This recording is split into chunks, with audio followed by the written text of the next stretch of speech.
Tissue. नमस्कार दोस्तों, आज हम ऊतक यानी टिश्यू के बारे में जानेंगे। ऊतक वह संरचना है जो कोशिकाओं के समूह से बनता है और विशेष कार्य करता है। तो चलिए इस महत्वपूर्ण विषय को विस्तार से समझते हैं। 1. ऊतक टिश्यू। ऊतक समान संरचना और कार्य वाली कोशिकाओं का समूह होता है। ये कोशिकाएं मिलकर विशेष कार्य करती हैं। ऊतक दो प्रकार के होते हैं। 1. पादप ऊतक प्लांट टिश्यू। 2. जंतु ऊतक एनिमल टिश्यू। पादप ऊतक प्लांट टिश्यू। पादप ऊतक पौधों की संरचना और कार्यों में सहायता करते हैं। इन्हें मुख्यतः दो भागों में विभाजित किया जाता है। 1. विभज्योतक ऊतक मेरिस्टेमेटिक टिश्यू। 2. स्थायी ऊतक परमानेंट टिश्यू। 1. विभज्योतक ऊतक मेरिस्टेमेटिक टिश्यू। विभज्योतक ऊतक उन कोशिकाओं से बना होता है जो लगातार विभाजित होती रहती हैं। इससे पौधे की वृद्धि होती है। इसके 3 प्रकार होते हैं। A. शीर्षस्थ विभज्योतक एपिकल मेरिस्टम, ये पौधे की जड़ और तने की लंबाई बढ़ाने में मदद करता है। B. पार्श्वीय विभज्योतक लैटरल मेरिस्टम, ये तने और जड़ों की मोटाई बढ़ाने में मदद करता है। C. अंतर्वर्ती विभज्योतक इंटरकैलरी मेरिस्टम, ये पौधे के बढ़ने वाले हिस्सों जैसे पत्तियों और फूलों में पाया जाता है। 2. स्थायी ऊतक परमानेंट टिश्यू। स्थायी ऊतक विभज्योतक ऊतक से बनता है, लेकिन इसकी कोशिकाएं विभाजित नहीं होती। स्थायी ऊतक के 2 प्रकार होते हैं। A. सरल स्थायी ऊतक सिंपल परमानेंट टिश्यू। B. जटिल स्थायी ऊतक कॉम्प्लेक्स परमानेंट टिश्यू। A. सरल स्थायी ऊतक सिंपल परमानेंट टिश्यू। यह ऊतक केवल एक प्रकार की कोशिकाओं से बनता है। इसके 3 प्रकार होते हैं। I. पैरेन्काइमा पैरेन्कमा, ये पौधे में भोजन भंडारण और प्रकाश संश्लेषण में मदद करता है। E. कोलेन्काइमा कलेन्कमा, ये पौधे को लचीलापन प्रदान करता है। E.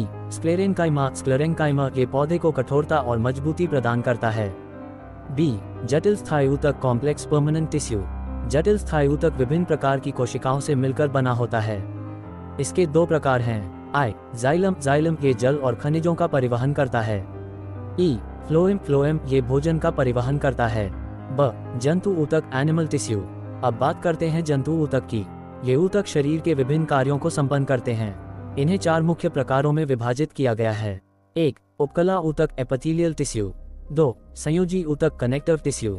3. पेशीय ऊतक मस्क्यूलर टिश्यू। 4. तंत्रिका ऊतक नर्वस टिश्यू। 1. उपकला ऊतक एपिथेलियल टिश्यू।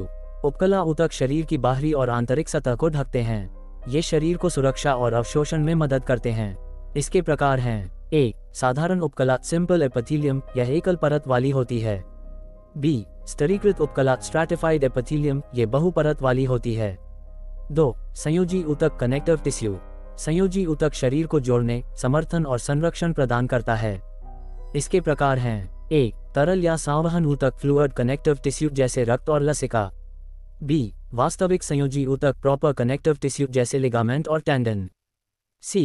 कंकाल ऊतक स्केलेटल टिश्यू, जैसे हड्डी और उपास्थि। 3. पेशीय ऊतक मस्क्यूलर टिश्यू। पेशीय ऊतक शरीर की गति के लिए जिम्मेदार होता है। इसके 3 प्रकार होते हैं। A. अस्थि मांसपेशी ऊतक स्केलेटल मसल, यह स्वेच्छा से कार्य करता है। B.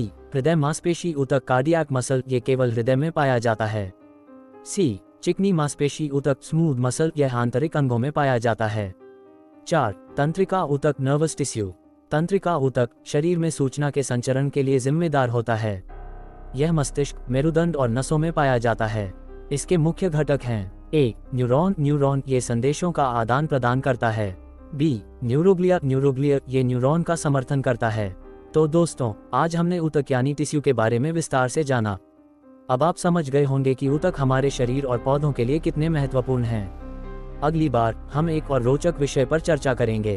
तब तक पढ़ते रहिए और सीखते रहिए। धन्यवाद। जय हिंद।